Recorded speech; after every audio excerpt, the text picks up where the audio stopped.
Bienvenue dans l'unité d'apprentissage e-learning sur les médicaments, métamizole en médecine d'urgence et en soins intensifs.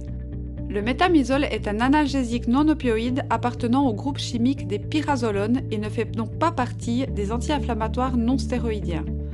La combinaison des effets analgésiques et spasmolytiques fait du métamizole un médicament fréquemment indiqué dans le traitement symptomatique des coliques biliaires ou rénales. Le métamizole n'est pas seulement utile pour le traitement des douleurs de type colique.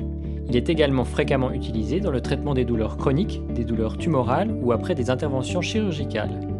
Vous avez tout compris ?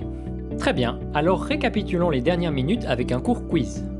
Lorsque la cyclooxygénase est inhibée par le principe actif, moins de prostaglandines sont libérées dans la corne postérieure de la moelle épinière.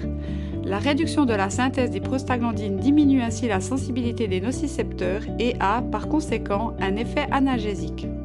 Dans notre cas, il s'agit des récepteurs cannabinoïdes de type 1 qui, lorsqu'ils sont activés, réduisent la disponibilité du neurotransmetteur GABA dans la substance grise périaqueducale. L'hypothalamus contrôle ce mécanisme et est donc considéré comme une structure clé pour maintenir une température corporelle normale. Le métamizole intervient dans ce mécanisme de régulation et induit ainsi l'effet antipyrétique. La dose maximale journalière pour les patients de plus de 15 ans est de 4 g par voie orale ou de 5 g par voie intraveineuse. Si des agents pathogènes pénètrent alors dans la circulation sanguine, le corps n'est plus capable de les éliminer, ce qui peut entraîner de graves infections fébriles, voire une septicémie.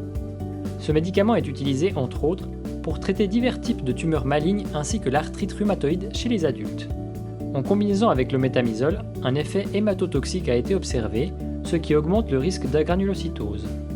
Dans certains cas, il peut être acceptable d'administrer des doses uniques de métamizole à partir du 6e mois de grossesse. Cependant, il existe divers risques associés à son utilisation au cours du 2e et du 3e trimestre.